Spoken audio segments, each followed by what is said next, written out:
Hello बच्चों, आज हम स्टार्ट करेंगे प्रोग्रेशन एंड सीरीज। तो पहले कुछ इंपॉर्टेंट पॉइंट्स पढ़ लेते हैं। फर्स्ट पॉइंट,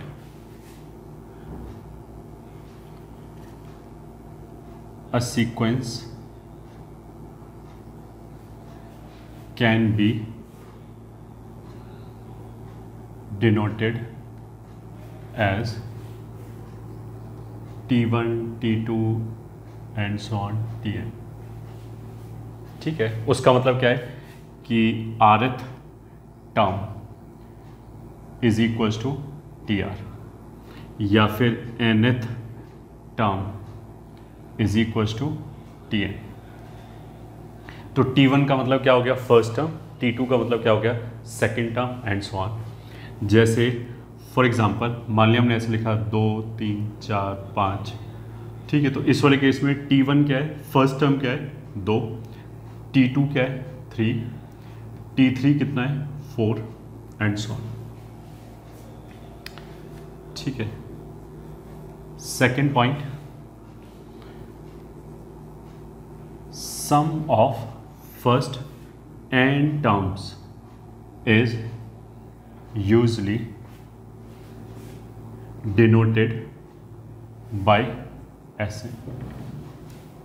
ठीक है, उसका मतलब क्या है, that is Sn is equals to T1 plus T2 plus T3 and so on up till Tn।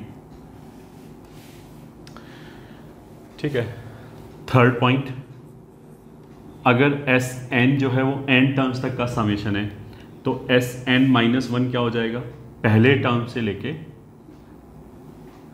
n-1 terms तक का समेशन। अगर हम इसमें से इसको घटा दें Sn-1 तो T1 से लेके Tn-1 तक का पार्ट कैंसिल हो जाएगा और केवल Tn बचेगा। So this implies nth term which is Tn can also be written as Sn-1। ठीक है, तो छोटे मोटे क्वेश्चन कर लेते हैं। Question, let nth term of a series is denoted as Tn is equals to n square plus 2, then find fourth term. ठीक है, तो आंसर कितना हो जाएगा, फोर्थ टर्म का मतलब क्या, T4 n की जगह 4 रख दिया तो फोर्थ टर्म क्या हो जाएगा, n की जगह 4 रख दिया तो दिस विल बी 16 प्लस 2 18। ठीक है, ये आंसर हो गया। Question 2, let for a series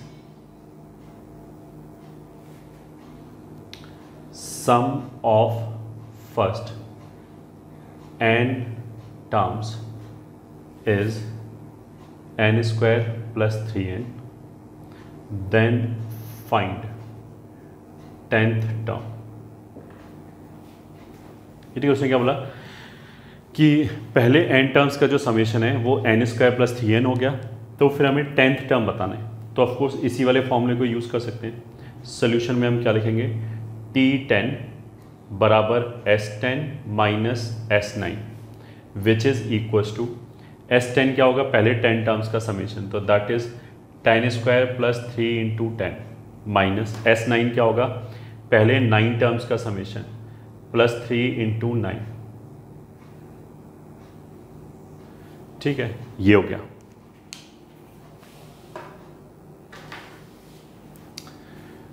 अब इसके बाद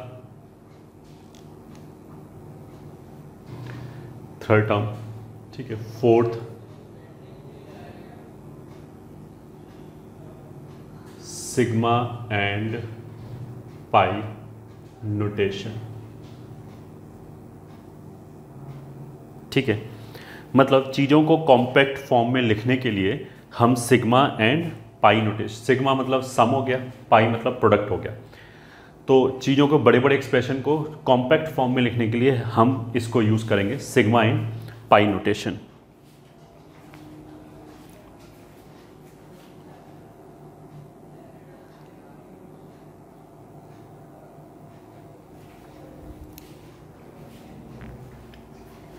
चलो, सिग्मा का मतलब क्या हो गया। अब सिग्मा में भी दो तरह की चीज़ें हैं, ठीक है। फर्स्ट, फॉर 3 क्वांटिटीज, ये ठीक है, ए बी सी, ठीक है, सिग्मा ए मीन्स, ये ठीक है, इसका मतलब तो हो गया सम और ऑफ दिस टाइप, ठीक है। मतलब सिग्मा ए लिखने का मतलब क्या है, सिग्मा तो हमें बता रहा है कि सम करना है, और ये हमें बता रहा है कि जिस कॉन्टेक्स्ट में बात चल रहा है, ये ठीक है, उसमें ए टाइप जितनी भी चीज़ें हैं उनको सम करना है। तो जैसे अगर हमारे पास 3 क्वांटिटीज़ हैं ए बी सी, तो ये बताएगा कि ए बी और सी को सम करना है। तो sigma a will mean a plus b plus c. अब जैसा ए आया वैसे ही बी आ गया, वैसे ही सी आ गया, तो इनका सम कितना हो जाएगा, ए प्लस बी प्लस सी। ये ठीक है, फर्स्ट पार्ट ये हो गया। सिग्मा सेकंड पार्ट, अगर मान लिया ये ठीक है, ये मेरे को बताना पड़ेगा कि कितनी क्वांटिटीज़ की बात चल रही है। अगर मान लिया हम बोलेंगे क्वेश्चन में कि 4 क्वांटिटीज़ हैं ए बी सी डी, ठीक है, तो फिर सिग्मा ए का मतलब क्या हो जाएगा, for a B c d. अगर इस केस में सिग्मा ए लिखा है तो उसका मतलब क्या होगा, ए जैसी जितनी भी क्वांटिटीज़ हैं उनको सम करना। तो यहाँ पे अगर 4 क्वांटिटीज़ हैं तो 4 क्वांटिटीज़ का sum a plus b plus c plus d, ये ठीक है, ऐसे आएगा 4 क्वांटिटीज़ का summation.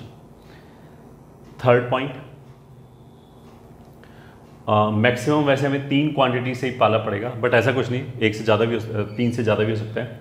But for a B c, अगर हमने बोला कि सिग्मा ए, तो ये तो हमने बोल ही दिया ए प्लस बी प्लस सी। अगर हमने बोला सिग्मा ए बी, तो अब ए बी टाइप जितने भी टर्म्स बन जाएं, सारे टर्म्स को बना के जोड़ लिया। तो जैसे ए बी आया ऐसे ही बी सी आ जाएगा, ऐसे ही सी ए आ जाएगा।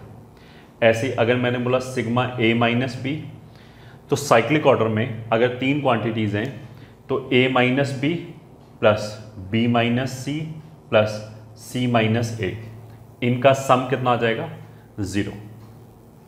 ऐसे ही सिग्मा ए प्लस बी, तो ए प्लस बी प्लस, अब जैसा ए प्लस बी आया और 3 क्वांटिटीज़ की बात आ रही, तो जैसे ए और बी का कॉम्बिनेशन आ गया वैसे बी और सी का आ जाएगा, वैसे ए और सी का आ जाएगा। तो a plus b plus b plus c plus a, so this will be equals to twice of A plus b plus c, ठीक है। तो सिग्मा ए प्लस बी का मतलब क्या हो जाएगा, ये। तो you can pause the video and note it down.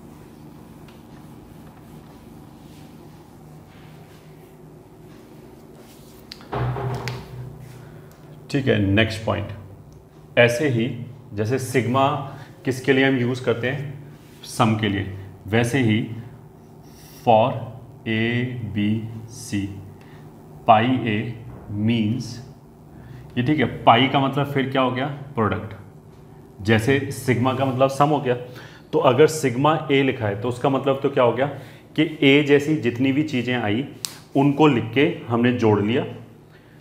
अगर पाई ए लिखा है तो उसका मतलब क्या है कि ए जैसी जितनी भी चीज़ें आई उनको लिख के हमने मल्टीप्लाई कर लिया। तो pi a will mean a B c, ठीक है, a into B into c, ये हो गया।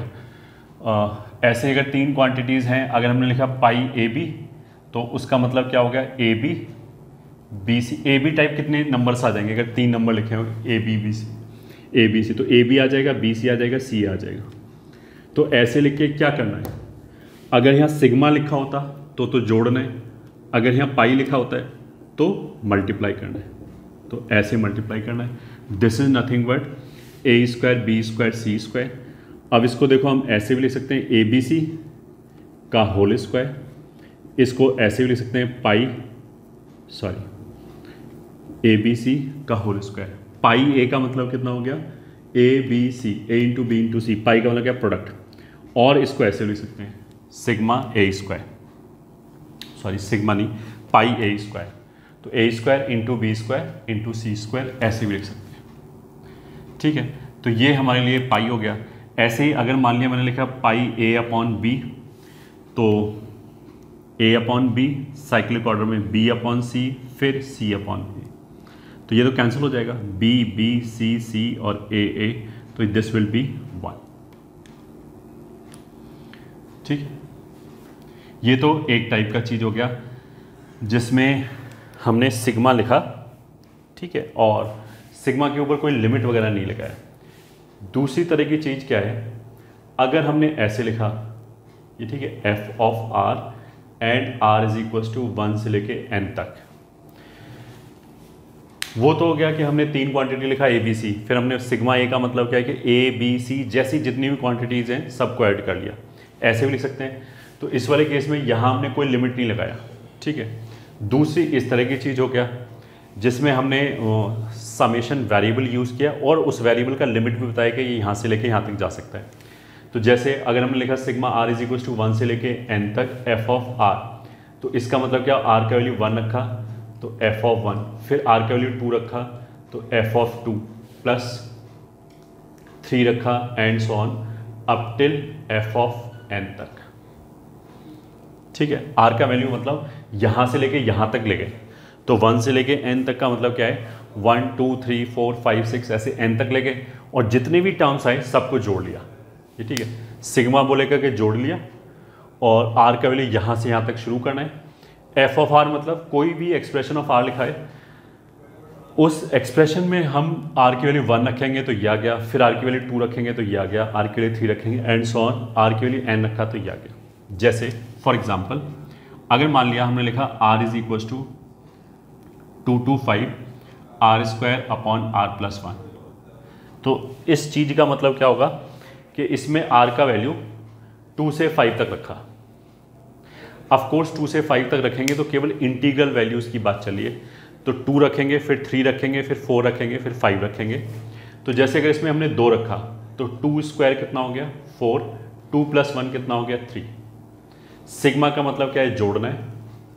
फिर 3 रखा तो ये कितना हो गया 9/4, फिर 4 रखा तो ये हो गया 16/5, 5 रखा 25/6, ये आ गया। ठीक, एक ये चीज़ हो गया। अगर यही चीज़ हम प्रोडक्ट में लिखते हैं, r इज इक्वल टू मतलब 1 to n नेक्स्ट पॉइंट, और मान लिया लिखा हुआ है ऐसे gr, उसका मतलब क्या, r की वैल्यू 1 रखा तो क्या मिला हमें g1, r की वैल्यू 2 रखा तो क्या मिला हमें g2, तो g1 g2 ऐसे करते करते n रखा gn। ठीक है, तो इसके अंदर क्या क्या है, यहाँ पे देखो r का कोई एक्सप्रेशन है, ठीक है, ये बता रहा है कि r की वैल्यू 1 से n तक जाएगा, और पाई हमें बता रहा है कि 1 रखा कुछ वैल्यू मिल गया, 2 रखा कुछ वैल्यू मिल गया। इन वैल्यूज़ का क्या करना है, तो अगर सिग्मा लिखा है तो जोड़ना है, पाई लिखा है तो मल्टीप्लाई करना है। ठीक है, तो जैसे फॉर एग्जांपल अगर हमने लिखा r इज इक्वल टू 1 से लेके से 59 तक r अपॉन r प्लस 2, मान लीजिए ये लिखा है, तो इसका मतलब क्या हुआ, r का वैल्यू, अच्छा ये 1 की बजाय ऐसा भी हो सकता है 10 से लिखा हो, कहीं से भी चालू कर सकते हैं। तो 10 से 59 तक जाना है, तो हमने r का वैल्यू 10 रखा तो ये आ जाएगा 10 अपॉन 12। ठीक है, ये टर्म आ गया r इज इक्वल टू 10 के करस्पॉन्डिंग। फिर 11 रखा तो 11 अपॉन 13, फिर यहाँ तक जाना है 59 तक, तो 10 11 12 13 14 ऐसे करके रखना है। तो 10 11 12, ये ठीक है, 13 ऐसे करते करते हमें कहाँ तक जाना है, 59 तक। तो ये 61 आ जाएगा, इससे जस्ट पहला आ जाएगा 58, 60, उससे जस्ट पहला 57/59, ये प्रोडक्ट आ गया। तो अगर हमसे पूछा जाए कि कितना वैल्यू आएगा, तो हम ऐसे कर सकते हैं, ये वाला 12 देखो इससे कैंसिल हो जाएगा, ये वाला 13 इससे कैंसिल हो जाएगा, ये 14 अपने आगे वाले से ऐसे डॉट डॉट डॉट डॉट लिखा है, ठीक है, तो ये ऐसे कैंसिल होता चला जाएगा। ये 57 इधर कोई टर्म आ रहा होगा, 59 से पहले 58, फिर 57 वहाँ से कैंसिल हो जाएगा, ये 58 इससे पहले वाले से कैंसिल हो जाएगा, ये 59 ऐसे कैंसिल हो गया। तो अल्टीमेटली क्या बचा, यहाँ पे ये दोनों टर्म बच गए क्योंकि इससे पहले कुछ नहीं था कैंसिल करने के लिए। तो दिस इज 10 × 11 अपॉन ये दोनों बच गया 60 × 61, तो ये कैंसिल हो गया, तो 11/366, ये इस एक्सप्रेशन का आंसर हो गया। ठीक है, तो ये तो हमने सिग्मा एंड पाई नोटेशन के बारे में बताया कि उससे हम चीज़ों को कैसे कॉम्पैक्ट फॉर्म में लिख सकते हैं। ठीक है, तो दो तरह की चीज़ें बताया, एक विदाउट लिमिट, तो जिसमें लिमिट नहीं होगा तो उसमें क्या होगा कि हमें पता होना चाहिए कितनी चीज़ों की बात चल रही है। तो जैसे कि हमने क्वेश्चन में ABCD, फिर हम लिखा पाई A, तो A जैसी जितनी चीज़ आई उनको मल्टीप्लाई कर लिया। तो अगर हमने बोला ABCD मतलब 4 चीज़ें, तो A × B × C × D ऐसे करके आएगा। यहाँ तक ठीक है।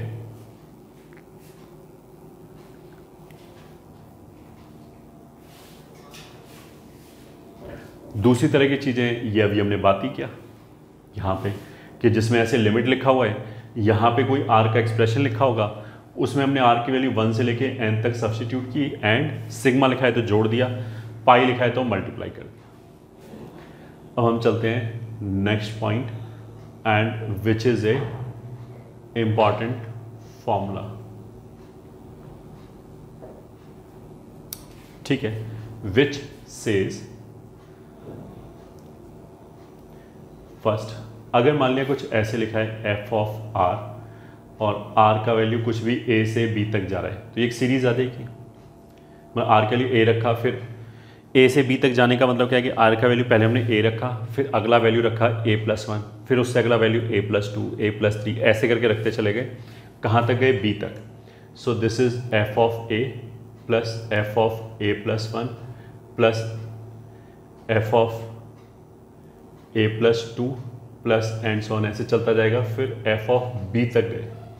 ठीक है, फॉर्मूला क्या है कि देखो इस सिग्मा को, ये है फॉर्मूला, मतलब ये कोई फॉर्मूला नहीं, ये तो हमने ऐसे ही लिख के दिखाया है, r is equal to a से लेके b तक अगर f ऑफ r लिखा है, यहाँ पे कोई भी r का एक्सप्रेशन लिखा है, तो हम ऐसे कर सकते हैं, सिग्मा का लिमिट एज इट इज रहने दिया a से लेके b तक, f ऑफ समेशन वेरिएबल क्या है, r, मतलब r का ही वैल्यू a से b तक रख रहे हैं, तो r की जगह पे हम क्या रख सकते हैं, a + b - r, ये दोनों एक ही सीरीज देगा।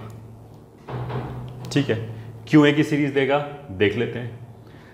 ये भी एक नया समेशन आ गया, मतलब इसको भूल जाओ, ये तो एक समेशन लिखा हुआ है, f ऑफ इसका समेशन लिखा हुआ है और r का वैल्यू a से b तक जा रहा है। तो अगर हमने r का वैल्यू a रखा यहाँ पे, तो फर्स्ट टर्म कितना आएगा, यहाँ पे a रखने पे a - a कैंसिल हो जाएगा, केवल b बचेगा। फिर a से b तक जाना है, तो a से अगला टर्म क्या आएगा, a से एक ज़्यादा आएगा, a+1। फिर हमने यहाँ पे r की जगह a+1 रखा, तो a तो कैंसिल हो गया, 1 बच गया, b - 1, ऐसे चलता जाएगा।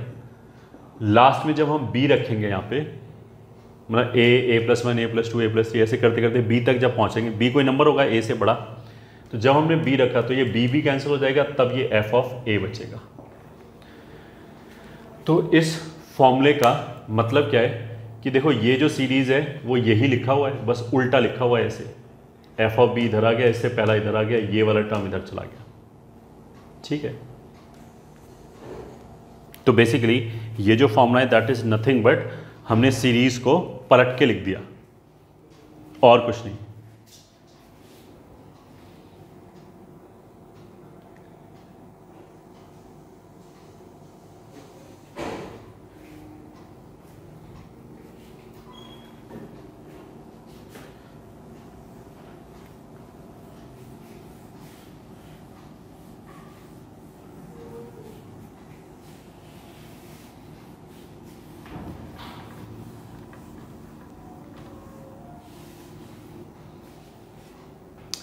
क्या मतलब है इसका, वो ये,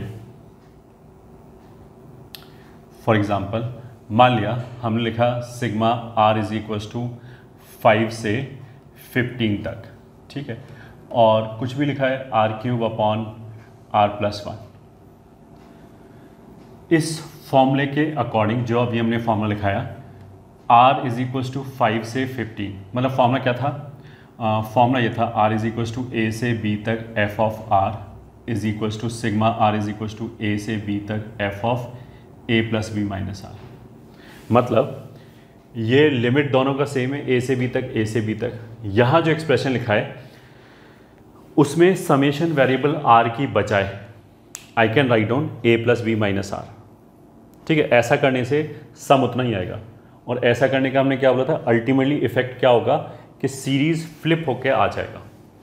तो इस फॉर्मूले के हिसाब से a प्लस बी कितना हो गया, 5 प्लस 15 कितना हो गया, 20।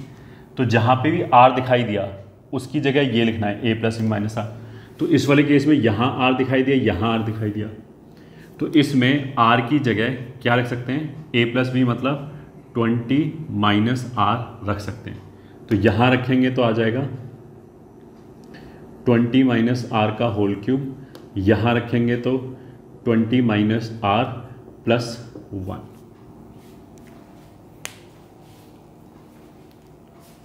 सही है।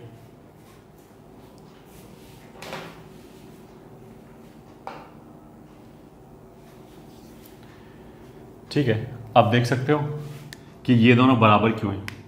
इसमें अगर हमने r की जगह 5 रखा तो ये आ जाएगा 5 क्यूब अपॉन 6, फिर r की बजाय 5 के बाद अगला वाला नंबर रखेंगे 6, तो 6 क्यूब अपॉन 7, ऐसे चलता जाएगा, फिर आ जाएगा 15 क्यूब अपॉन 16। ये लिखा गया इसके हिसाब से।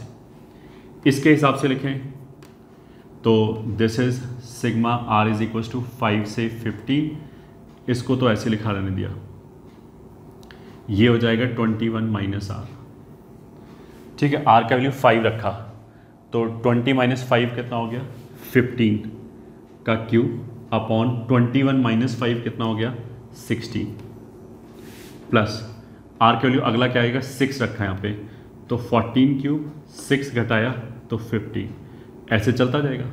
लास्ट में जब 15 रखेंगे तो 20 minus 15 will be 5 and 21 minus 15 will be 6। तो अब तुम देख लो ये सम ऐसे उल्टा होके आ गया, एक ही बात है दोनों, ठीक।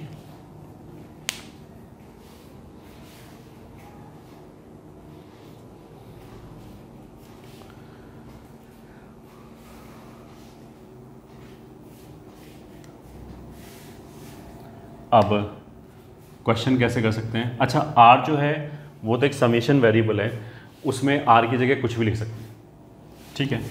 For example question, find sigma i is equal to 1 से 20 I cube upon I cube plus 21 minus आई का होल क्यूब।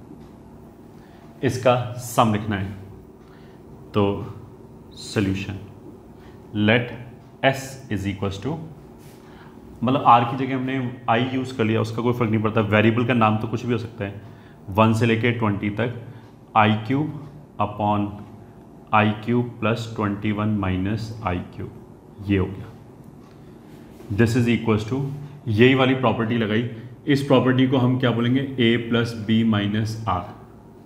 तो यहाँ से यहाँ तक हमने क्या किया, a plus B minus r property लगाई, ये ठीक है। ऐसे रेफर करने के लिए ये यूज़ कर लिया। इसमें बेसिकली r है नहीं, कितना है, i है, समेशन वेरिएबल क्या है, i। तो a प्लस बी कितना हो गया, 21। तो पहले तो हम r की जगह a plus B minus r रख रहे थे, इस बार हम क्या करेंगे, i की जगह 21 माइनस आई रखेंगे, तो ये हो जाएगा 21 माइनस आई का होल क्यूब अपॉन, इससे हो जाएगा 21 माइनस आई का होल क्यूब प्लस इस आई की जगह 21 माइनस आई रखेंगे तो आई का whole cube is equal to 20, या क्या, ठीक है। मतलब lower limit plus upper limit A plus B का तो मतलब यही होता है। तो 20 प्लस 1 कितना हो गया 21। तो आई की जहाँ जहाँ पे भी हमें समेशन वेरिएबल आई दिखाई दिया उसकी जगह हमने क्या लिख दिया 21 माइनस आई। तो यहाँ से ये आ गया, यहाँ से ये आ गया, यहाँ से ये आ गया। अब इन दोनों में देखो ये भी s के बराबर है, ये भी s के बराबर ही है, तो इन दोनों को हमने जोड़ दिया। तो s और s मतलब ऐसे लिखा है s बराबर इतना, s बराबर इतना, तो इन दोनों को जोड़ दिया तो 2s बराबर हो जाएगा sigma i is equal to 1 से लेके 20 तक I cube upon I cube plus 21 minus आई का होल क्यूब प्लस ये तो ये वाला हो गया सिग्मा i बराबर 1 से लेके 20 तक होल क्यूब अपॉन 21 माइनस आई का होल क्यूब प्लस आई क्यूब। अब देखो इन दोनों सिग्मा में लिमिट सेम है 1 से 20, 1 से 20, तो जो अंदर वाली चीज़ है उसको जोड़ सकते हैं। ठीक है, मतलब इसको ऐसे लिख सकते हैं 2s बराबर एक ही सिग्मा के अंदर i इज इक्वल टू 1 से 20 तक पहला टर्म तो हो गया I cube upon I cube plus 21 minus आई का क्यूब प्लस ये दूसरा टर्म हो गया 21 माइनस आई का क्यूब अपॉन 21 माइनस आई का क्यूब प्लस आई का क्यूब। अगर इन दोनों को जोड़ा तो इन दोनों का डिनोमिनेटर सेम है। ठीक है, इसको ऐसे लिख दो, ऐसे लिखो, एक ही बात है। तो न्यूमिनेटर जुड़ जाएगा आई क्यूब प्लस 21 माइनस आई का होल क्यूब अपॉन आई क्यूब प्लस ये कैंसिल होके कितना आ गया 1। ठीक है, मतलब अब मेरे को ये चाहिए सिग्मा आई बराबर 1 से लेके 20 तक 1। तो इसमें तो कहीं आई है ही नहीं, मतलब हम इसको ऐसे बोलेंगे आई इज इक्वल टू 1 रखा है यहाँ पे, कहीं आई है ही नहीं, तो ये 1 का 1 रह गया। फिर 2 के लिए फिर 1 आया, 3 के लिए आई बराबर 3 के लिए फिर 1 आया। तो आई की हर वैल्यू के लिए 1 से 20 तक के लिए ये 1 1 1 1 आके जुड़ता रहेगा। तो अगर हम 1 से 20 तक जाएंगे तो ऐसे आएगा 1 प्लस 1 प्लस 1 ऐसे 20 टाइम्स, तो दैट विल बी 20। तो ये 2s की वैल्यू है, दिस इंप्लाइज s बराबर 10।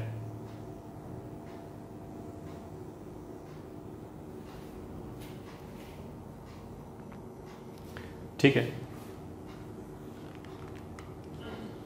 ये कितना हो गया s is equal to 10।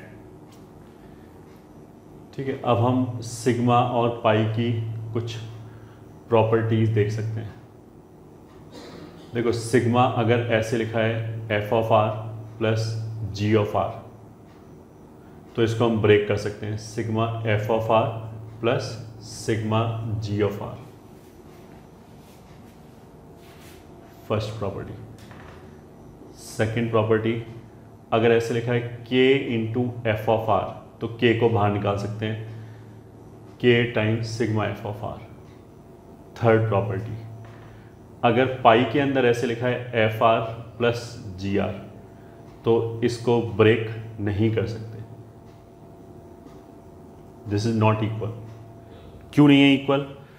Are का वैल्यू मान लिया हमने 1 से लेके n तक लिया, तो ये क्या लिखा है, इसमें हमने 1 रखा तो वो आ जाएगा f1 प्लस g1, फिर हमने 2 रखा तो आ जाएगा f2 प्लस g2, फिर 3 रखा f3 प्लस g3।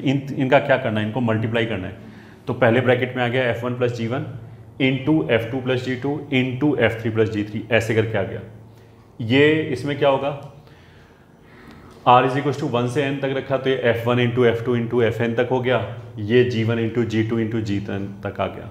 ठीक है, तो इस वाले केस में बेसिकली लेफ्ट हैंड साइड जो है वो तो ऐसे आ जाएगा f2 plus g2 and so on up till fn plus gn तक, ये तो लेफ्ट हैंड साइड हो गया। और जो राइट हैंड साइड है वो बेसिकली क्या लिखा है, f1 फिर f2 अप टिल fn तक का प्रोडक्ट, वो तो ये हो गया, प्लस ये g1 g2 up till gn तक का प्रोडक्ट, वो ये हो गया। ठीक है, बस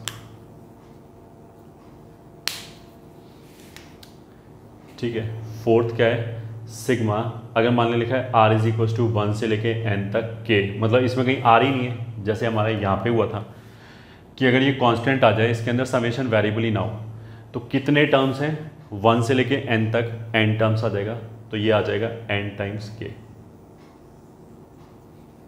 ठीक है। इसमें ध्यान रखेंगे काफ़ी क्वेश्चंस में क्या होगा, 0 से n तक लिखा होगा, तो ये टोटल 0 से अगर हमने चालू किया तो 0 फिर 1 फिर 2, तो ये n+1 टर्म्स आ गए, तो ये n+1 टाइम्स k होगा। ठीक है। सिक्स्थ, अगर पाई के अंदर प्रोडक्ट लिखा है, जैसे सिग्मा को सम पे ब्रेक कर सकते हैं कि ये अलग हो गया, ये अलग हो गया। सिग्मा मतलब पाई को सम पे ब्रेक नहीं कर सकते, पाई को प्रोडक्ट पे ब्रेक कर सकते हैं। This is f of r, ये ठीक है, into pi g of r, ये अलग हो गया, ये अलग हो गया। ठीक है।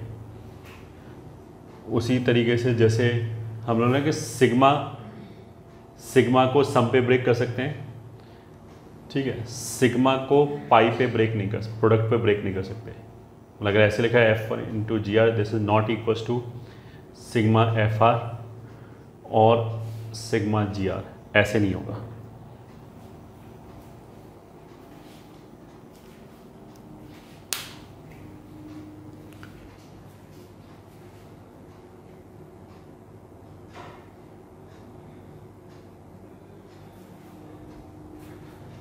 ठीक है। These are basically tools which, मतलब सिग्मा वगैरह क्या है, कॉम्पैक्ट फॉर्म में लिखने का एक तरीका है।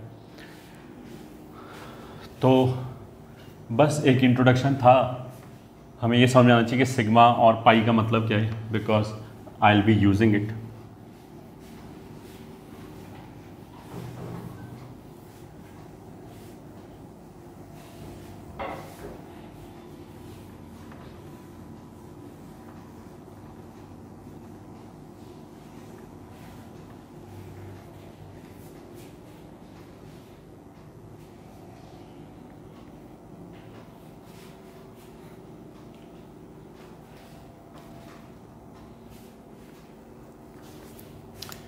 ठीक है। अब चलते हैं अपना नेक्स्ट के ऊपर, which is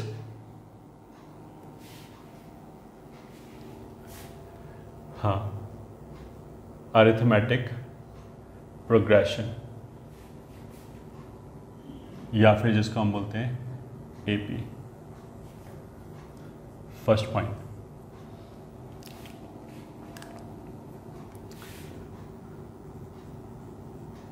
a series for which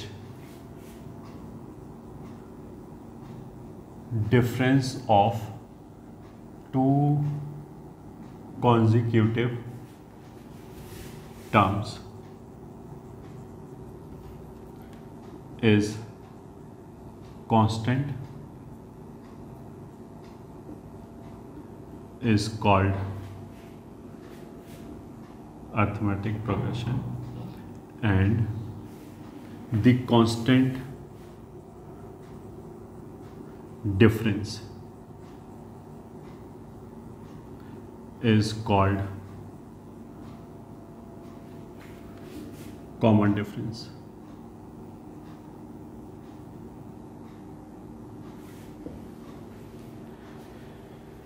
Common difference, constant difference is called common difference.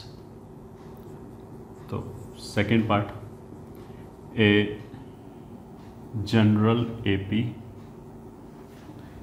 Can be given as a plus d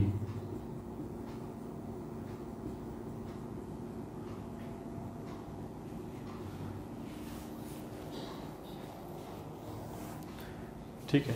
तो इसमें बेसिकली हमने क्या बोला है कि a plus d, a plus 2d, a plus 3d ऐसे करके लिखा हुआ है, और कॉमन डिफरेंस जो है, मतलब AP का मतलब क्या है कि टर्म्स लिखे हुए हैं और कोई भी दो कॉन्जिक्यूटिव टर्म्स, मतलब बराबर बराबर वाले टर्म्स उठा के अगर हम घटाएं तो जो डिफरेंस आएगा वो कांस्टेंट आएगा।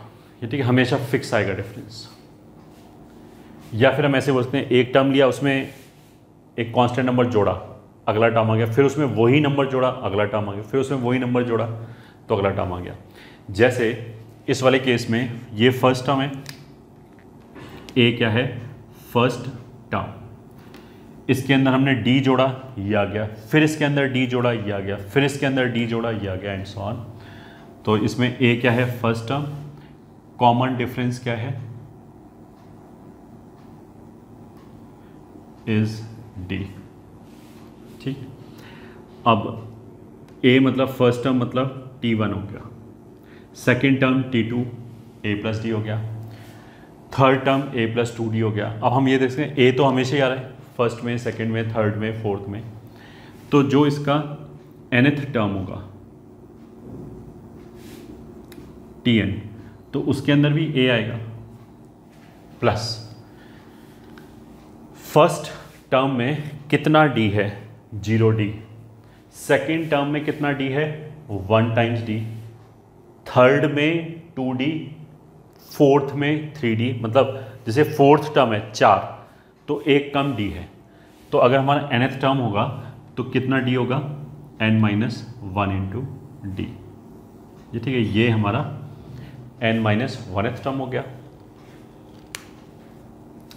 ठीक है, एंड सम का फॉर्मूला क्या होता है, sum of first n terms को हम डिनोट करेंगे Sn से, मतलब we are talking about a plus d, ये फर्स्ट टर्म, फिर ये सेकेंड टर्म, फिर ये third term, plus and so on n terms तक।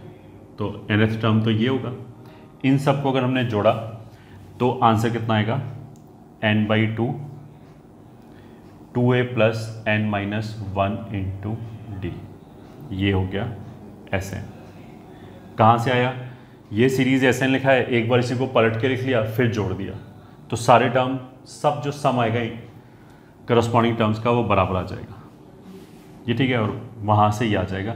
And this is also equals to n/2 number of terms by 2 first term plus last term. ठीक है, इसके बराबर भी हो गया, first term plus last term.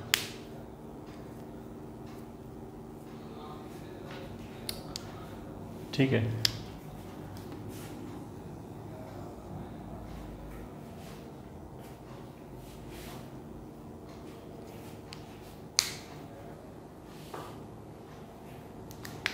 तो छोटे मोटे क्वेश्चन करते हैं। Question 1, for an AP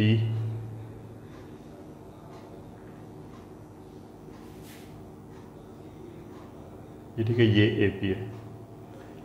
first part, find 9th term, तो आंसर कितना हो जाएगा, T9। 9th टर्म कैसे निकालेंगे, a plus n-1 into D. अब कॉमन डिफरेंस कितना है, 7 में से 3 घटाएंगे कितना आएगा, 4, 11 में से 7 घटाएंगे तो भी 4, मतलब 4 आएगा। तो T9 will be first term 3 plus 8 into common difference is 4, तो कितना आ गया, 35। तो T9 कितना हो गया, 35, 9th term. Second, sum of first 20 terms, उसके लिए आसन, मतलब उसके लिए जो फॉर्मूला है दैट विल बी, अगर पहले 20 टर्म्स का सम चाहिए S20 तो that will be n/2 2a plus n-1 into D. ये ठीक है, ये उसमें से n क्या है, नंबर ऑफ टर्म्स, तो वो 20 है। फिर 2a क्या है, ट्वाइस ऑफ फर्स्ट टर्म, तो इसका ट्वाइस कितना हो जाएगा, 6, n-1 19, d कितना था, 4। ठीक है, अब इस 2 को अंदर ले आ सकते हैं यहाँ पे, तो दिस विल बी 20, 6/2 3, एंड यहाँ से 2 कैंसिल हो जाएगा तो ये कितना हो जाएगा, 38। ठीक है, तो ये हो गया 820, ये आंसर हो गया।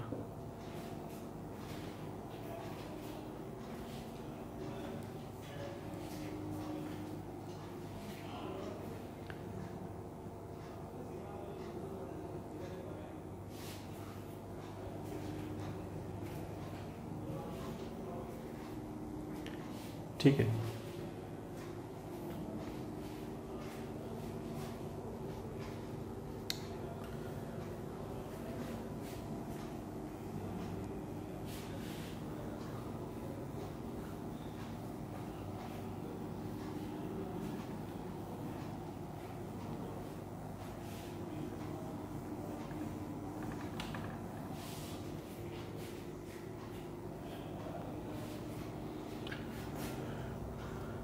ठीक है, note 1,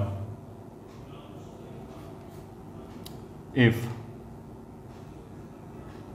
common difference of AP is alpha, then in its nth term coefficient of n will be alpha। ठीक है, उसका मतलब क्या है कि जो Tn होगा वो alpha n plus beta type होगा। उसका मतलब क्या है, फॉर एग्जांपल मान लिया हमने ऐसे लिखा, ये AP है तो इसका कॉमन डिफरेंस कितना है 3, तो जो इसका nth टर्म होगा ये, ठीक है, जो इसका nth टर्म होगा उसमें बेसिकली n का कोफिशिएंट 3 ही होगा, तो दिस विल बी 3n। एक तो ऑफकोर्स हम वैसे लिख ही सकते हैं Tn is equals to a plus n minus 1 into d. ठीक है, यहीं से देख सकते हैं कि n का कोफिशिएंट क्या रहा है d, तो इसके हिसाब से a का वैल्यू कितना देगा 5 plus n minus 1 into D कितना है 3, तो ये कितना हो जाएगा 3n प्लस 2। दूसरा, क्योंकि हमें आगे चल के AP के टर्म हमें एक लाइन में लिखने पड़ेंगे जल्दी जल्दी जल्दी, तो इसका दूसरा शॉर्टकट क्या है कि जैसे कॉमन डिफरेंस 3 आया तो हमने 3n लिख लिया। अब n इज इक्वल टू, इसमें कांस्टेंट और ऐड होगा, वो कांस्टेंट कैसे डिसाइड होगा कि n इज इक्वल टू 1 रखने पे ये मैच होना चाहिए क्योंकि ये फर्स्ट टर्म है।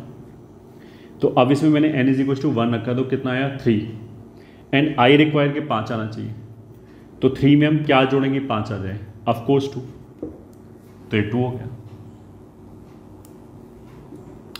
ठीक है, एक और दूसरा, मान लिया ऐसे लिखा है, ऐसे लिखा है, तो इसमें कॉमन डिफरेंस कितना है -4, ये ध्यान देंगे, +4 नहीं है -4 है क्योंकि रिड्यूस हो रहा है, तो इसका जो Tn आएगा उसमें -4n तो आएगा ही आएगा। ठीक है, +1 रखने पे ये आना चाहिए, तो अगर इसमें मैंने n बराबर 1 रखा तो आ जाएगा -4 एंड आई रिक्वायर 11, तो क्या ऐड करना पड़ेगा मेरे को 15, तो ये हो गया nth टर्म। ठीक है, तो नोट 1 तो ये हो गया कि nth टर्म का जो कोफिशिएंट है वो ये होगा। इसको हम ऐसे ही बोल सकते हैं, note 2, for AP nth term will be linear expression of n and vice versa। ये ठीक है, अगर AP होगा तो उसका मैंने अगर nth टर्म लिखा तो वो n का लीनियर एक्सप्रेशन होगा। ठीक है, तो ये दिखाई दे रहा है, ये क्वाड्रेटिक नहीं है, n का पावर 1 ही आ रहा है, तो ये लीनियर एक्सप्रेशन है। ठीक है, एंड वाइस वर्सा का मतलब क्या है कि अगर उसने कोई बोला कि एक सीरीज़ है जिसका nth term is linear expression, तो वो पक्की बात है कि वो सीरीज़ क्या होगा AP होगा, एंड n का जो भी कोफिशिएंट होगा वो बेसिकली कॉमन डिफरेंस होगा। ये ठीक है, नोट 2। नोट 3 क्या है कि for AP Sn will be quadratic expression of n with constant term as 0। मतलब AP के लिए Sn का जो फॉर्मूला है वो कुछ इस तरीके का होगा कि n का क्वाड्रेटिक टर्म होगा, तो मतलब एक n स्क्वायर का टर्म आएगा, एक n का टर्म आएगा, बट कांस्टेंट टर्म 0 आएगा। ये देखो k1 n square plus k2 n, इस तरह का सीरीज, इस तरह का सम आएगा। तो दोनों ही चीज़ें, अगर AP है तो उसके एन टर्म्स का सम पक्का यही आएगा, मतलब इसी टाइप से आएगा, पहली बात। और दूसरी बात, अगर किसी भी सीरीज़ के लिए SN का फॉर्मूले में केवल n² और n का टर्म आ रहा है तो फिर वो सीरीज़ AP ही होगा।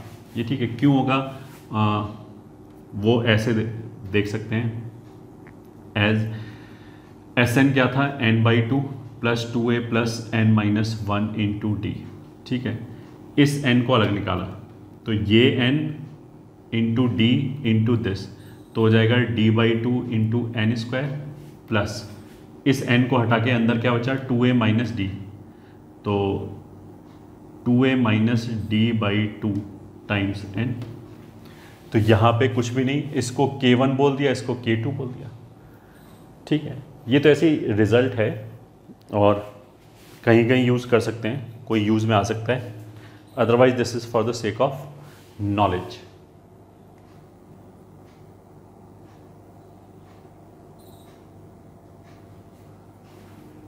ठीक है, कि जो AP का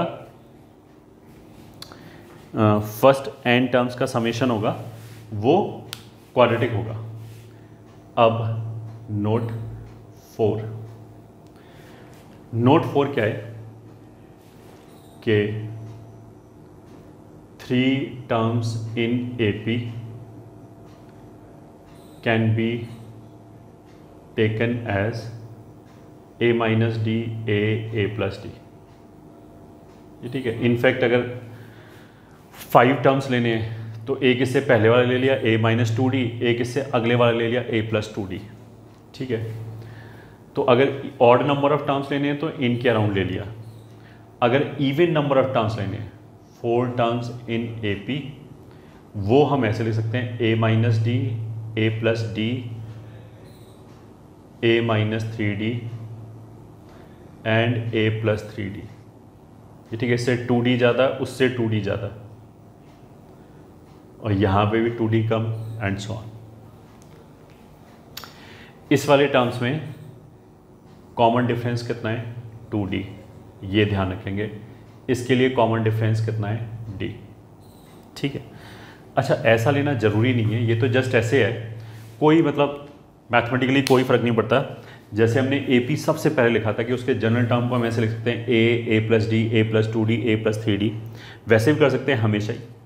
ठीक है, ऐसा लिखने से बस क्या हो जाएगा कि अगर उसने क्वेश्चन में ऐसे पूछा कि these 3 terms are in AP and इनका सम इज़ 10 मान लिया, तो जब हम इनको सम करेंगे तो d वाला पार्ट कैंसिल हो जाएगा, 3a आ जाएगा। तो क्वेश्चन में अगर सम से रिलेटेड इंफॉर्मेशन दे रखा हो, उसने अगर ये बोला रखा हो कि इन 4 टर्म्स AP में हैं और इनका सम इतना है, अगर ये दे रखा है, ठीक है, अगर ये दे रखा है तो फिर बस A निकल आएगा डायरेक्टली, और कुछ भी नहीं है। मैथमेटिकली कोई फ़र्क नहीं पड़ता, हम ऐसे ना मान के a + d a + 2d a + 3d ऐसे मान लें, हमेशा ही चल जाएगा। ठीक है, तो ऐसे ही 4 टर्म को भी हम हमेशा ही ऐसे मान सकते हैं a + d a + 2d a + 3d and so on, उसका कोई खास फर्क नहीं पड़ता। ठीक है, नोट 4। नोट 5, ठीक है, अरिथमेटिक मीन या फिर AM। तो first part, for the numbers x1 x2 x3 up till xn, AM is equal to, इन नंबर्स का AM क्या होगा, इनको जोड़ा सबको और नंबर ऑफ नंबर से डिवाइड कर दिया। ये ठीक है, arithmetic mean is nothing but simple average. So this is sum of numbers divided by number of numbers. ठीक है,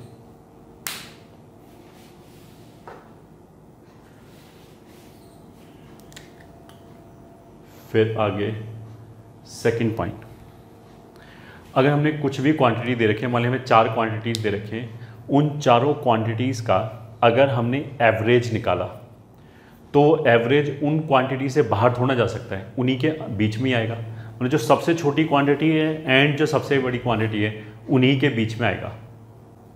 ठीक है, इसको हम कैसे बोल सकते हैं कि एम ऑफ नंबर्स,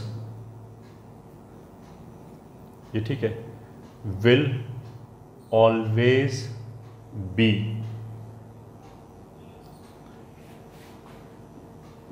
बिटवीन, ये ठीक है, या हम ऐसे बोल सकते हैं, ऐसे लिखते हैं, let a is m of x1 x2 up till xn। ठीक है, then a will be less than equals to maximum of x1 x2 xn। मतलब जो भी इनमें से सबसे बड़ा नंबर होगा उससे बड़ा नहीं हो सकता, या तो उसके बराबर होगा या उससे छोटा होगा। And will be greater than equals to minimum of x1 x2 and so on. इन सब नंबरों में जो सबसे छोटा होगा उससे छोटा नहीं हो सकता। ऑफ कोर्स एवरेज बाहर कैसे जा सकता है, एवरेज तो जो भी स्पैन है, जिन नंबरों का भी हम एवरेज निकालें उन्हीं के बीच में लाई करेगा। ठीक है, तो इस पे बेस्ड क्वेश्चन, लेट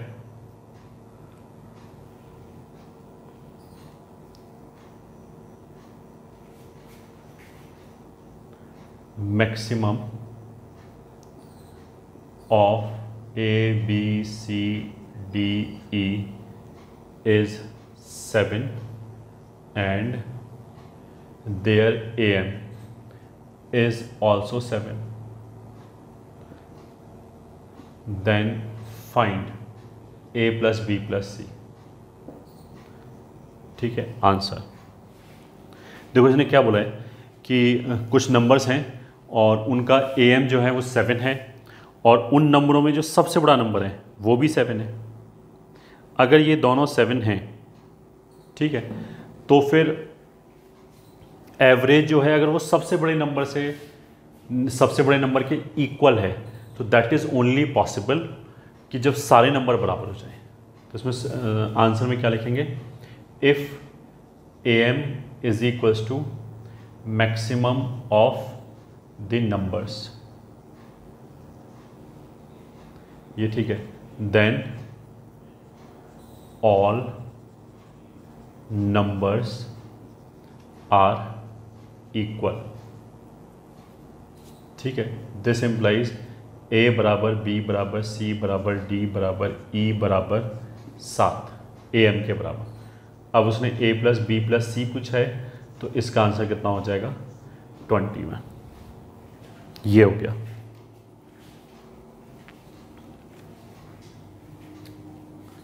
ठीक है,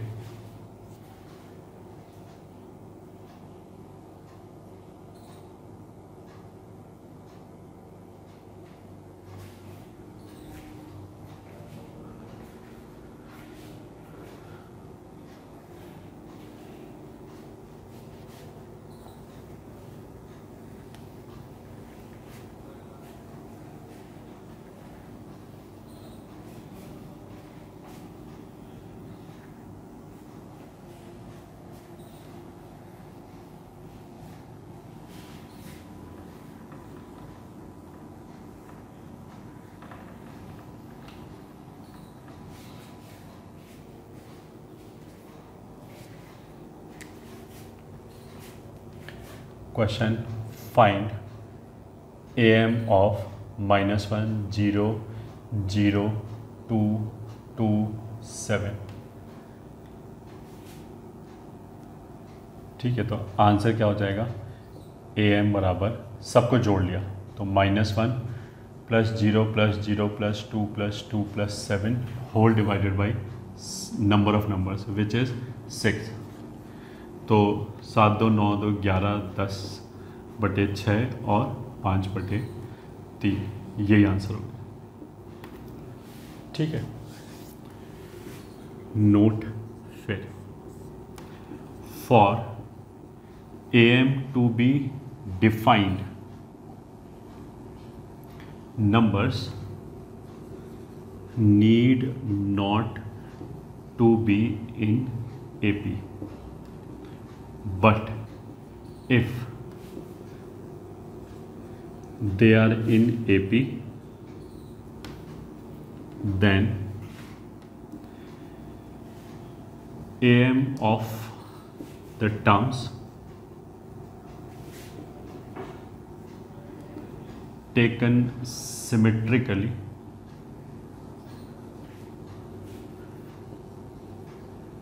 from either side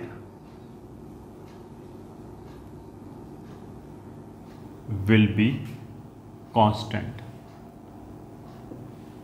ठीक है, मतलब हमने यहाँ पे क्या बोला कि AM को डिफाइन करने के लिए अगर हमने कुछ नंबरों का AM निकाला है तो AM को डिफाइन करने के लिए नंबर्स का AP में होना जरूरी नहीं है। ये ठीक है, जरूरी नहीं कि AP में नंबर हो तभी AM निकलेगा। जैसे हमने ये एग्जांपल लिया, ये तो कोई AP में नहीं है, ये तो 0 0 बराबर हो गया, यहाँ पे 1 बढ़ गया, यहाँ फिर 2 बढ़ गया, फिर यहाँ अचानक 5 बढ़ गया, तो ये तो AP में नहीं है। ठीक है, तो AM तो हम किसी भी नंबर्स का निकाल सकते हैं, कुछ भी दे दो, उनको बस सम किया divided by number of numbers, AM का मतलब ये हो गया। एक बात तो ये होगी। दूसरी बात क्या है कि बट अगर वो AP में है तो फिर एक प्रॉपर्टी होल्ड करेगा। क्या होल्ड करेगा कि जो भी AP लिखा हुआ है, मान लिया जैसे फॉर एग्जांपल ये AP लिखा है A1 A2 A3, ये AP में है नंबर, मान लिया AN, तो फिर उसने क्या बोलेगा, दोनों साइड से सिमेट्रिक टर्म्स ले लिए। ठीक है, कितने ले लिए, कितने भी ले लो।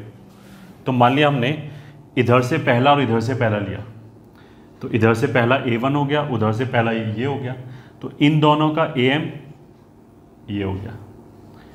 ठीक है, इधर से दूसरा तीसरा और इधर से दूसरा तीसरा, इन दोनों, इन चारों का AM के लिए 4 से डिवाइड करेंगे, तो उसने बोला कि ये हमेशा कांस्टेंट ही आएगा।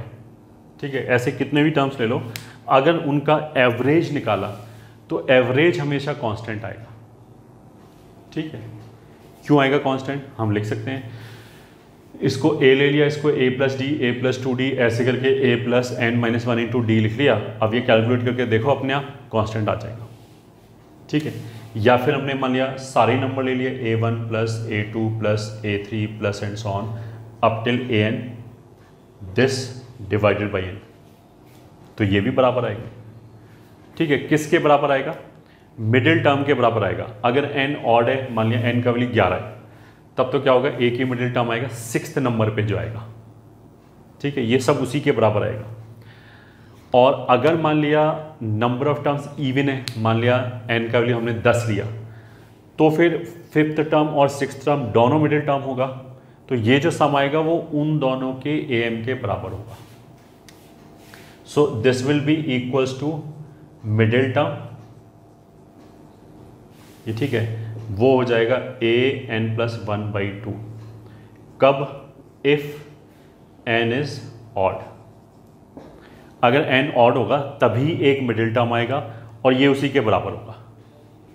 ठीक है, otherwise this will B AM of middle term.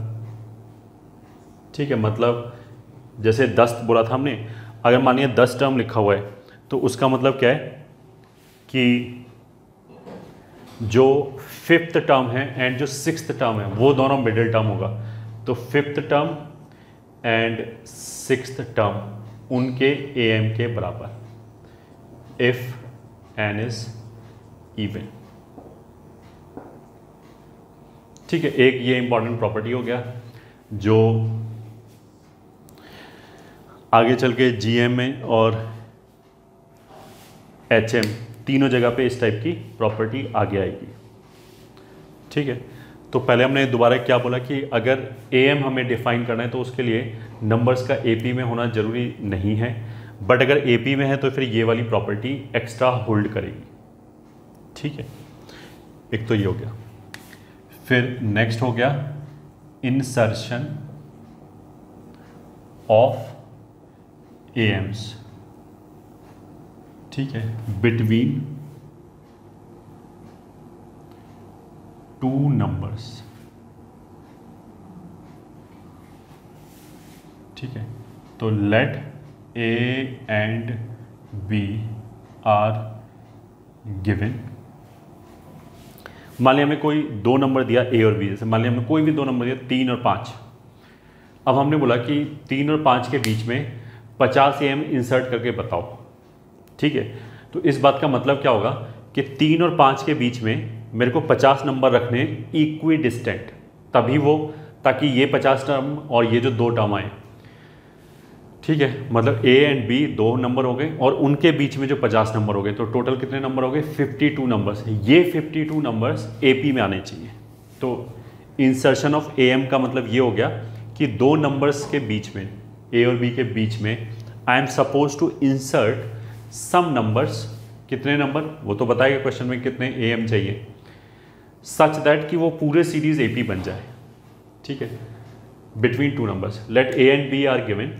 ठीक है, then capital A1, capital A2, capital A3, ऐसे करके मान लिया capital AN are an arithmetic means between A and B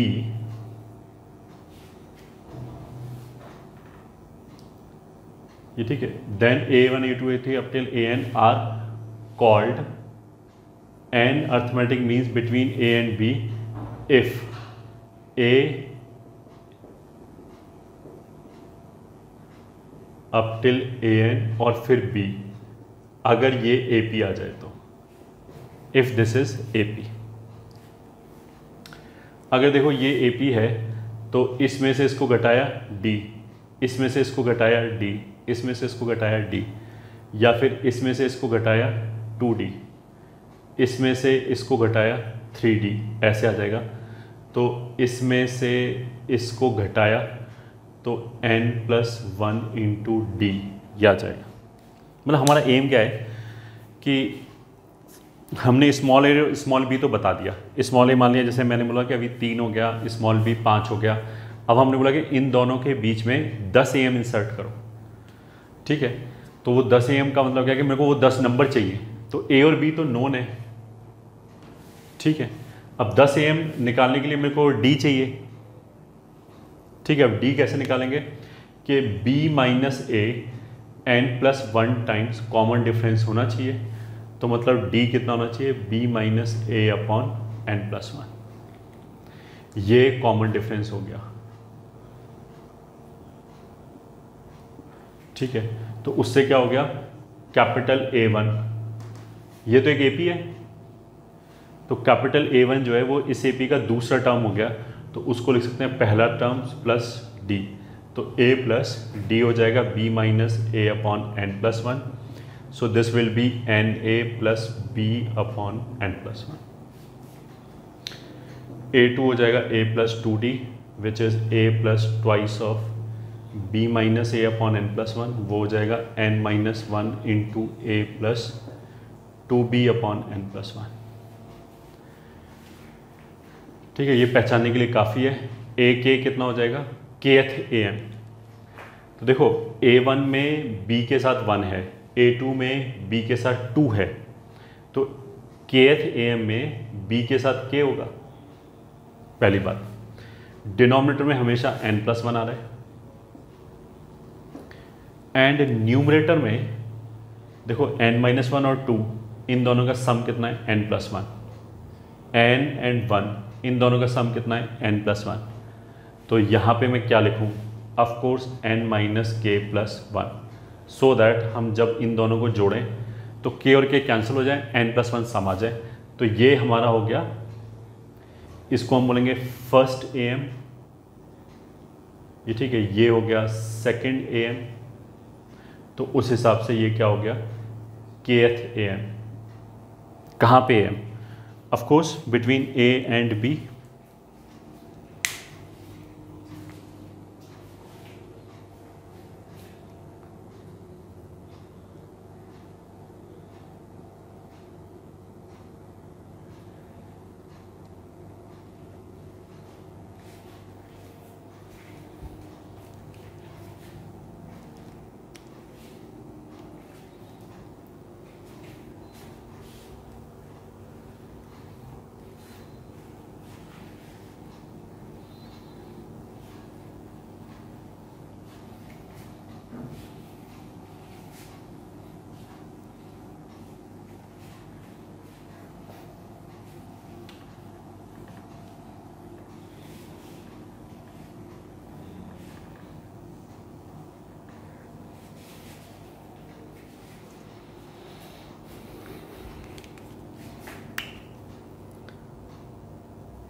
note, अगर देखो हमने ए और बी के बीच में एन ए एम लगाए तो वो इक्वी डिस्टेंट होगा ऐसे करके A1 A2 A3 and dot dot, यहाँ पे AN आ जाएगा, ये डिस्टेंस बराबर ही होगा। ठीक है, तो एक दूसरा शॉर्टकट क्या हो गया, वो जो अभी हमने फॉर्मूला लिखा था AN का, वहाँ से भी पता लग जाएगा कि वो कैसे आ रहा है। दूसरा शॉर्टकट ये हो गया कि देखो अगर ये एक पार्ट है, ठीक है, अगर हमने मतलब तुम ऐसे देखो, अगर मैंने A और B के बीच में ऐसे 2 लगाया, 2 मार्क लगाया, तो कितने पार्ट में डिवाइड होगा, 3 में।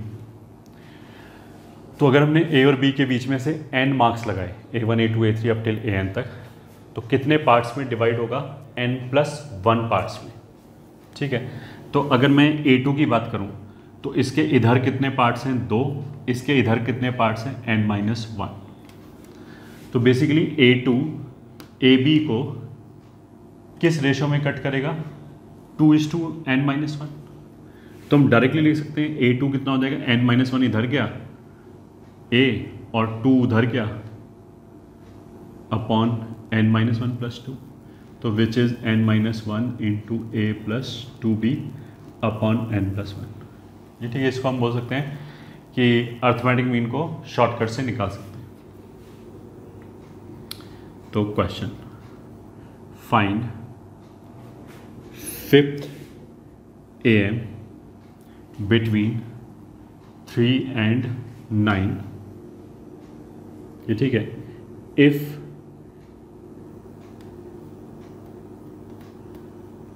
if 29 AMs are inserted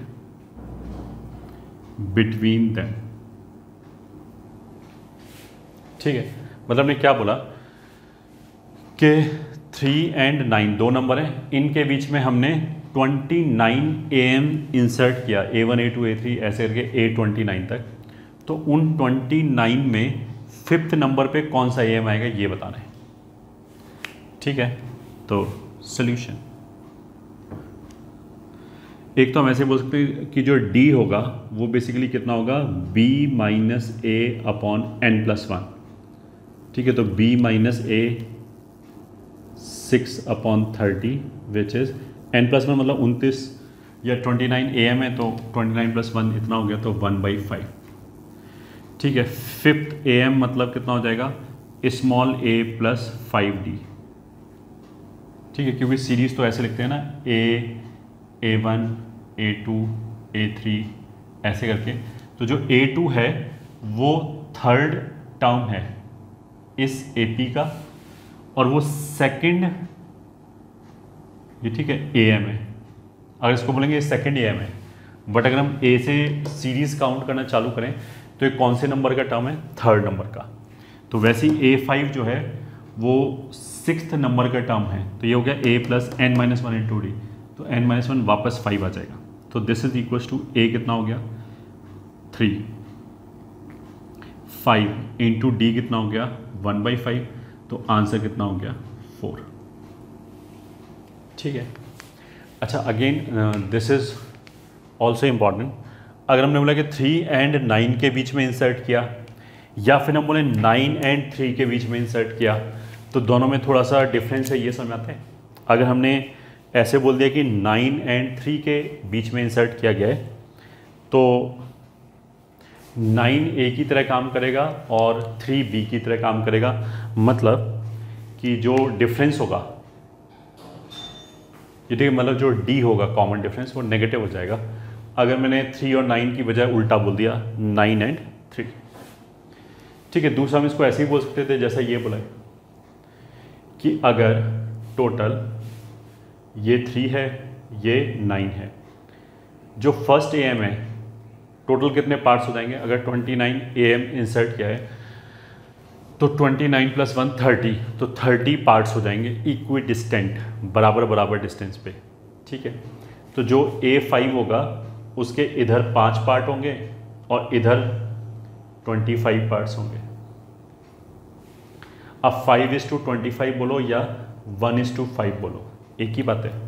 तो फिर हमारा शॉर्टकट से A5 कैसे आ जाएगा, 5 into this, तो 15 प्लस 1 इंटू दिस, तो 9 अपॉन 5 प्लस 1 इज 6, तो 15 और 9 24 बटे 6 इज 4, तो 4 आंसर आ गया होगा। ये थोड़ा सा जल्दी आ गया, ठीक है। एक और नोट, 1 सम ऑफ 2 APs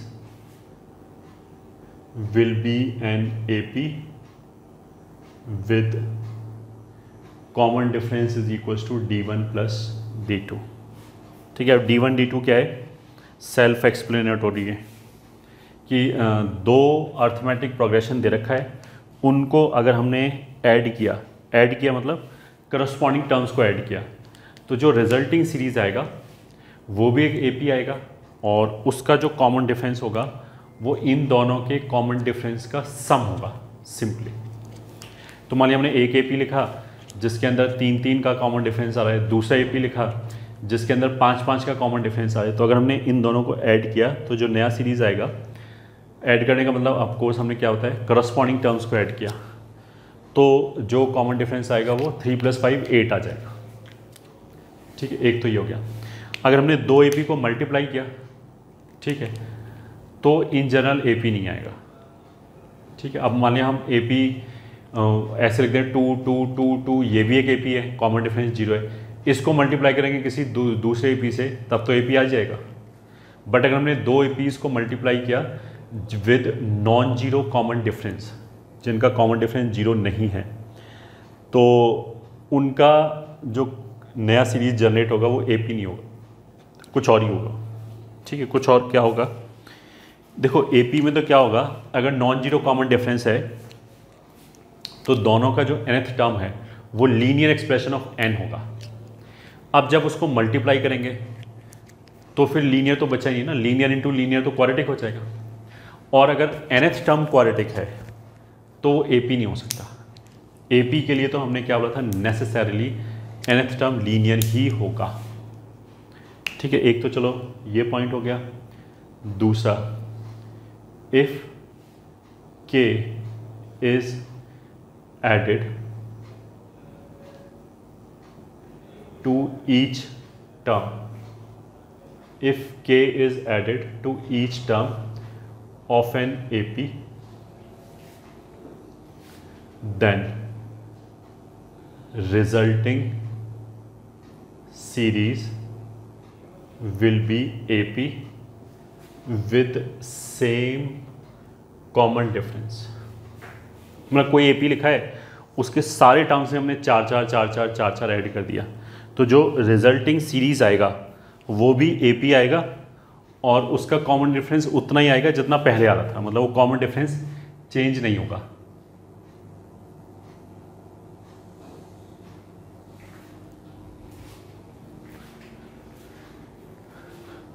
ठीक है।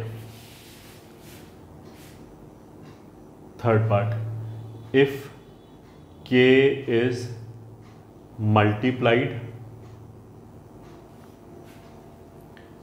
to each term of an AP, then resulting series will be AP and new common difference is equals to k times old common difference.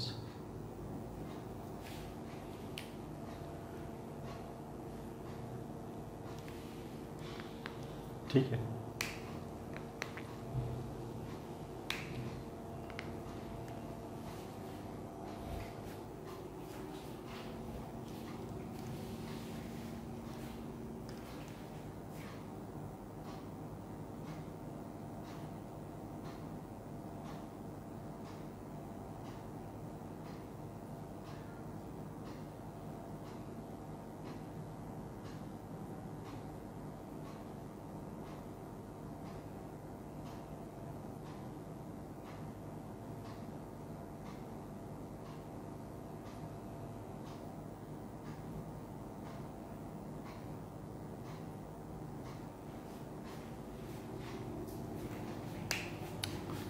मतलब question let 1/b+c 1/c+a 1/a+b are in AP,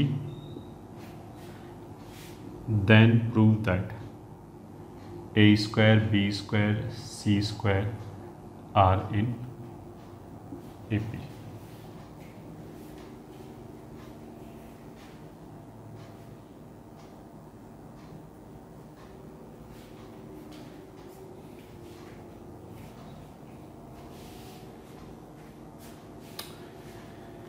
ठीक है, अगर ये तीनों AP में हैं solution, तो इन दोनों का जो कॉमन डिफरेंस होगा c+a और b+c, एंड इन दोनों का जो कॉमन डिफरेंस होगा a+b एंड c+a, वो इक्वल होगा। एलसीएम लिया तो ऊपर आ गया b+c minus c minus a, c+a into b+c is equals to c+a minus b upon c+a into a+b। तो c+a कैंसिल हो गया, यहाँ c कैंसिल हो गया, तो ये हो गया b-a और इधर से b+a गया, यहाँ a कैंसिल हो गया, c-b और इधर से b+c गया, तो ये आ जाएगा b² माइनस a² बराबर c² माइनस b²। ठीक है, तो ये b² और a² के बीच का जो डिफरेंस है वही c² एंड b² के बीच का डिफरेंस है, तो a² b² c² are in AP। ठीक है, यही प्रूव करना था, तो हो गया prove.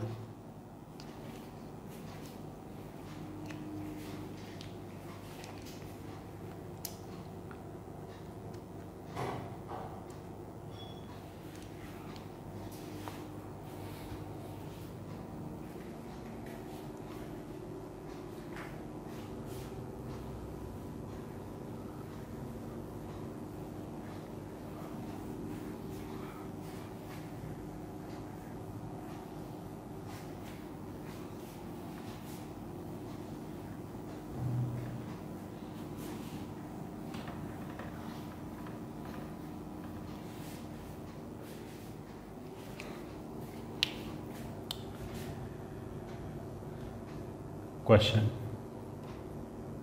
Find how many terms of AP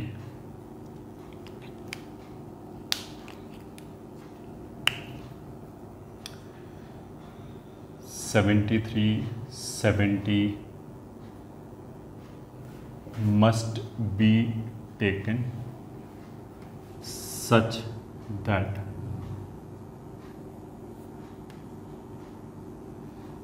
sum of these terms is maximum। ठीक है, उसने क्या बोला कि ये एक AP लिखा हुआ है 73, 70 एंड सो ऑन। ठीक है, इसमें कॉमन डिफरेंस ऑफ कोर्स कितना है -3, तो आगे ऐड करने पे रिड्यूस होता चला जाएगा। तो ऐसे चलते चलते आगे जाके लास्ट पॉजिटिव टर्म आएगा, उसके बाद के सारे टर्म नेगेटिव हो जाएंगे, क्योंकि घटता जा रहा है। तो घटते घटते एक बार पॉजिटिव टर्म आएगा और फिर उसके बाद 0 आ जाएगा, मतलब सॉरी, उसके बाद अगला टर्म या तो 0 होगा या नेगेटिव होगा। तो बेसिकली अगर हमने 2 टर्म लिए तो इन दोनों का सम, अगर हमने 3 टर्म लिए तो इन तीनों का सम, 4 टर्म लिए तो 4 टर्म का सम। तो अगर सम हमें मैक्सिमम चाहिए तो हमें यहाँ तक ऐड करना पड़ेगा, ये ठीक है। इतने पॉजिटिव टर्म, जब तक पॉजिटिव टर्म आ रहे हैं, जब तक उसको ऐड कर रहे हैं, तब तक वैल्यू बढ़ता जाएगा। जैसे ही पहला नेगेटिव टर्म आया उसको हम ऐड करेंगे तो सम घट जाएगा। तो बेसिकली मेरे को ये पता लगाना है कि लास्ट पॉजिटिव टर्म कौन सा टर्म है। ठीक है, तो उसके लिए देखो nth टर्म जो है, अगर कॉमन डिफरेंस -3 है तो हमने क्या बोला, -3n का कोफिशिएंट होगा और प्लस कुछ और जोड़ेंगे। वो कुछ और क्या जोड़ेंगे, n = 1 रखने पे ये आना चाहिए। तो n = 1 रखने पे अगर मेरे को 73 चाहिए और ये -3 है, तो 76 में जब -3 ऐड करेंगे तब 73 आएगा। ठीक है, पॉजिटिव और नेगेटिव के बीच में 0 आएगा। ठीक है, तो हमने क्या किया, ये देखा कि कौन सा टर्म 0 टर्म है। ठीक है, this implies 3n is equal to 76, n is equal to 25 point something. तो हम ये देख रहे थे कौन से नंबर का टर्म 0 टर्म है, और हमारा आंसर कितना है 25 पॉइंट समथिंग। तो इस टर्म ने बेसिकली ये जो वैल्यू आया, ये इंटीजर तो आया नहीं। ठीक है, ऑफ कोर्स जो n की वैल्यू आ रही है वो इंटीजर ही आनी चाहिए, तो ये वैल्यू एक्सेप्टेबल तो है नहीं। ठीक है, तो फिर मतलब ये एक्सेप्टेबल भले ही ना हो, इस एक्सेप्टेबल नहीं है उसका मतलब ये है कि मेरे को ये पता लग गया कि इस सीरीज में कोई भी टर्म 0 नहीं है, 0 वाला टर्म कोई नहीं आएगा। ठीक है, तो कोई बात नहीं, बट फिर भी 25 पॉइंट समथिंग का सिग्निफिकेंस क्या है? इसका सिग्निफिकेंस ये है कि अगर 25 पॉइंट समथिंग 0 आया है तो उसका मतलब क्या है कि ये 25th टर्म है लास्ट पॉजिटिव, और ये 26th टर्म है पहला नेगेटिव। ठीक है, तो क्वेश्चन में उसने क्या पूछा है कि how many terms of this AP must be taken, ताकि सम पॉजिटिव आ जाए। तो ऑफ कोर्स पॉजिटिव टर्म तक ही लेंगे। ठीक है, तो आंसर कितना आ गया, रिक्वायर्ड नंबर ऑफ टर्म्स बराबर 25। ठीक है, कितने टर्म्स हमें लेने पड़ेंगे 25। ठीक है, अब देखो अगर ये मान लिया 25 पॉइंट समथिंग की बजाय 26 आ जाता तो उसका हमें क्या मतलब निकलता? अगर 26 आ जाता तो उसका मतलब ये निकलता कि 26th नंबर का जो टर्म है वो 0 है। अगर 26th नंबर का टर्म 0 है तो फिर क्या आंसर कितना आता? फिर तो आंसर 25 भी आता, 26 भी आता, क्योंकि 25 टर्म्स तक सारे पॉजिटिव टर्म आते, उनको जोड़ लिया तो जो सम आया, और 26th वाला टर्म 0 होता उसको भी जोड़ देते तो कोई फ़र्क नहीं पड़ता सम में, तो आंसर दोनों हो जाते, 25 भी और 26 भी, अगर 26th टर्म 0 आता। यहाँ पे खैर वो पॉसिबिलिटी नहीं है, तो यहाँ पे तो क्लियर कट आंसर कितना है 25।